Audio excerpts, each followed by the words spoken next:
Hey guys, I want to answer the question, what is insulin? Now I've done a lot of videos on insulin resistance, ketosis, I talked about sugar, but I think I forgot to do a video on actual what is insulin. Whoops, better late than never, but let's talk about what it is. Insulin is a hormone made by the pancreas. So the pancreas is a gland underneath the left rib cage, and insulin is a hormone. So hormones are communication particles that are made by glands that travel through the blood. Okay? So the main purpose of insulin is to lower blood sugar. Okay? So insulin lowers the sugar in the blood. Now, normally you have about a teaspoon, just a small amount of sugar in all of your blood. So an average person roughly has about 1.5 gallons of blood. Okay? That's only 1 teaspoon diluted in 1.5 gallons of blood. So anything more than that would be excessive, and your body would have to get it out of the blood, and it uses insulin to do that. Okay? So the average person consumes 31 teaspoons of sugar every single day. So you can see that's a big problem. And what I mean by normal sugars, I'm talking about like 100 milligrams per deciliter. That's 1 teaspoon per 1.5 gallons of blood. So anything more, your body activates insulin to get it out of the blood. So it allows cells to absorb glucose. You can think of insulin like a key that unlocks the cell, opens a door to allow glucose to go into the cell, to feed the cell. Okay, so that's what it does. Now, it also stores sugar in the liver and the muscles, and that's called glycogen, which is like a string of sugar molecules, string of glucose. That's called glycogen. So you have that stored sugar to be released if you need it for quick energy. Okay, so it stores sugar, and then anything extra, it converts to fat. So it's a fat-making hormone, especially the visceral fat in the gut. It also helps you absorb amino acids. That's protein.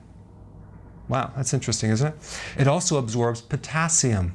So this is a real key mineral involved in so many functions. Insulin is necessary to help you absorb potassium. It blocks fat burning. In the presence of just a little bit of insulin, you are not going to burn fat. Okay? It retains sodium.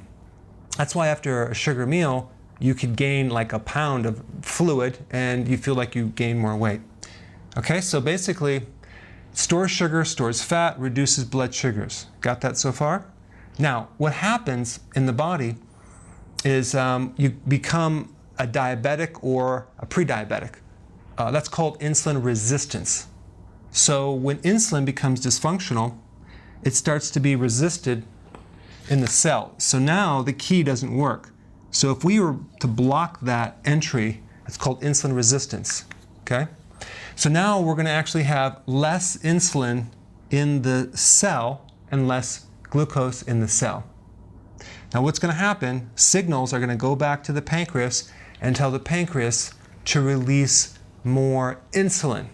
So with insulin resistance, you have high levels of insulin, but it's not working. That's why you have all the damage. Okay? If insulin is blocked, guess what's going to happen to the blood sugars? It's going to go higher and higher and higher, and that's diabetes. So high sugar is diabetes, hyperglycemia. So you have a situation where you have out of control blood sugars, yet your cells are starving of insulin and glucose inside the cell. That's why you crave sweets. Okay?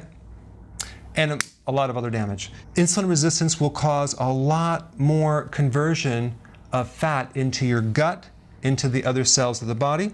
It'll also starve the cells of glucose in the brain. That's why you're going to lose your memory. You're going to have all sorts of problems with that. You won't be able to absorb the amino acids. That's why a diabetic, they lose their muscle strength and muscle mass. They won't be able to absorb potassium. So guess what? Their blood pressure goes up. Their energy goes down. Their sodium goes up because it retains more sodium. And they're not able to lose weight because they have too much insulin, and that's blocking any chance of burning fat. Okay? All right, so you know what insulin does now. It's very, very, very important, isn't it? But the problem is if you have too much of it, that's where there's a problem, because it blocks the absorption. So your body just likes a certain amount. What controls the level of insulin is the sugar in the blood. So whatever's in the blood. So let's talk about what stimulates insulin. Sugar and anything that converts to sugar. Refined carbohydrates, breads, pasta, cereal, crackers, alcohol, things like that. If you combine sugar with protein, you'll exaggerate the spike of insulin even more. So it's a compound effect. Excessive protein will also stimulate insulin. So I like to recommend between 3 to 6 ounces of protein per meal. MSG, monosodium glutamate, and as modified food starch, that's in a lot of junk foods. That will increase insulin by 300%. Okay, eating in general stimulates insulin. So let me just show you one thing on that. Here's my favorite book, Guidance Physiology, and I want to just show you this one little point. It says, other factors that stimulate insulin secretion. Gastrointestinal hormones. Okay? What does that mean, gastrointestinal hormones? It means every time you eat anything, you stimulate insulin. And this is why intermittent fasting is so powerful, because you're cutting down the times that you eat, the frequency of eating, and you're dropping insulin, and you're actually correcting the dysfunction, okay? So it actually just goes beyond just cutting out your carbs. Cortisol will increase insulin. That's the stress. So stress converts your muscle protein into amino acids, which is then converted into glucose. So it basically changes your proteins into sugar, and then it exhausts the cells of the pancreas, and then you become a diabetic. Other than that, you're perfectly fine. And then we have nicotine in excessive amounts will also increase insulin. And then you have caffeine that in a large amounts, if you drink coffee all day long, it will affect the adrenals and increase cortisol. But if you're just doing like 1 in the morning, you're going to be fine. But excessive amounts of caffeine will stimulate insulin. Now, the things that inhibit insulin, turn it off, would be cutting out the sugar and the refined carbs. Fasting, intermittent fasting, will greatly help fix insulin resistance.